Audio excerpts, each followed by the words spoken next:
मध्य प्रदेश के विदिशा की उदयगिरी पहाड़ियों और गुफाएं शहर के ऐतिहासिक धरोहर का महत्वपूर्ण हिस्सा हैं। 1890 में शहर के प्रथम धर्म अधिकारी पंडित विश्वनाथ शास्त्री ने उदयगिरी की परिक्रमा को गोवर्धन परिक्रमा की तर्ज पर शुरू किया था।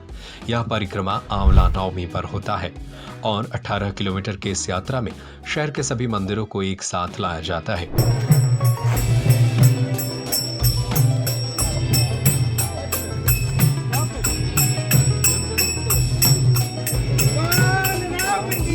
आपका अपना खेमचंद हॉस्पिटल अब नए अवतार में अत्याधुनिक सुविधाओं के साथ 24 घंटे एम्बुलेंस सुविधा, इमरजेंसी सर्विस, बड़ा बाजार, केशवगंज वार्ड, सागर। रामलीला मेला समिति के उप संचालक पंडित सुधांशु मिश्र ने बताया कि इस परिक्रमा का उद्देश्य सभी मंदिरों को एकजुट करना है। नृ सिंह शीला पर काव्य पाठ भी किया जाता है। उन्होंने बताया कि 1895 से 1901 तक प्लेग और 2019 से 2021 तक कोविड के दौरान भी यह यात्रा अनवरत रूप से चलती रही।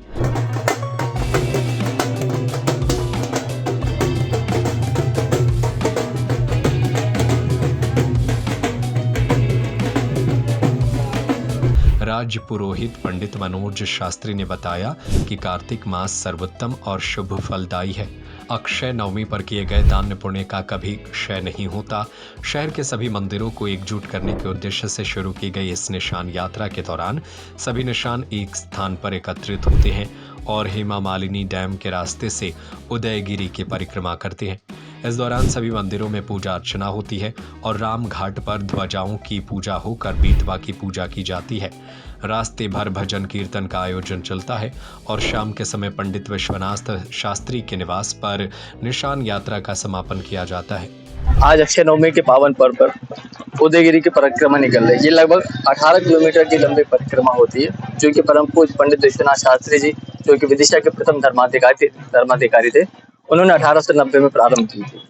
इस परिक्रमा के साथ ही उन्होंने एक काव्य पाठ भी प्रारंभ किया था, जो कि नरसिंह शिला पे अनवरत चला आ रहा है। 1890 से अभी तक काफी बाधाएं आई, जैसे 1895 से 1901 के बीच में प्लेग नाम की महाबीमारी पूरे ऑल ओवर वर्ल्ड में हुई थी। उस समय भी ये परिक्रमा नहीं रुकी। 2020-2021 में कोविड की बीमारी आई थी, तब भी परिक्रमा नहीं रुकी।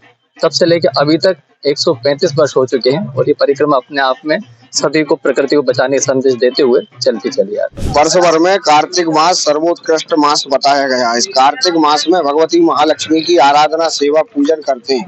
उसी कार्तिक मास के पुण्य फल की प्राप्ति के लिए आज अक्षय नवमी की पावन तिथि है। आज किया गया दान पुण्य अक्षय होता है, इसका कोई क्षय नहीं होता। भारतीय संस्कृति के अंतर्गत विदिशा का सौभाग्य हुआ कि विदिशा में एक विद्वत प्रतिभा का जन्म हुआ, जिन्हें हम पूज्यपाद प्रातः स्मरणीय पंडित विश्वनाथ जी सतियों को स्वाध्याय कराने में, धर्म के परिक्षेत्र में कार्य कराने में व्यतीत हो गया। उनके ही मन की ये परंपरा थी कि विदिशा के जो मंदिर हैं, उन मंदिरों को एक दूसरे से जोड़ने के लिए संपूर्ण नगर को उदयगिरी की जो जिस प्रकार गोवर्धन का पर्वत है, उसी प्रकार से भारतीय संस्कृति के अंतर्गत उदयगिरी की जो पहाड़ है उसको भी धर्ममय बताया गया। उसके निमित्त उदयगिरी की परिक्रमा के निमित्त समस्त मंदिरों को जोड़ने के लिए पूज्य प्रातः स्मरणीय पंडित विश्वनाथ जी शास्त्री महाराज ने इसका प्रारंभ किया। एक और बड़ी विचारणीय बात है, रामलीला तो विदिशा में चली रही है, लेकिन रामलीला प्रारंभ पूज्य प्राणीय पंडित विश्वनाथ जी शास्त्री महाराज ने आज ये कार्य प्रारंभ किया था, जिसको अनवरत रूप से आप इस समय विदिशा नगर में देख रहे हैं। राम घाट पर ध्वजों का पूजन हुआ, बेत्रवती का पूजन हुआ। अब जो रामलीला की परंपरा है, हेमा मालिनी डैम जिसे बंधा के रूप में जाना जाता है, वहां भैरव जी के मंदिर तक जाएंगे और वापसी में संपूर्ण मंदिरों का भ्रमण करते हुए पुनः उदयगिरी के तट पर ये ध्वज यात्रा पहुंचेगी और सायकाल विश्राम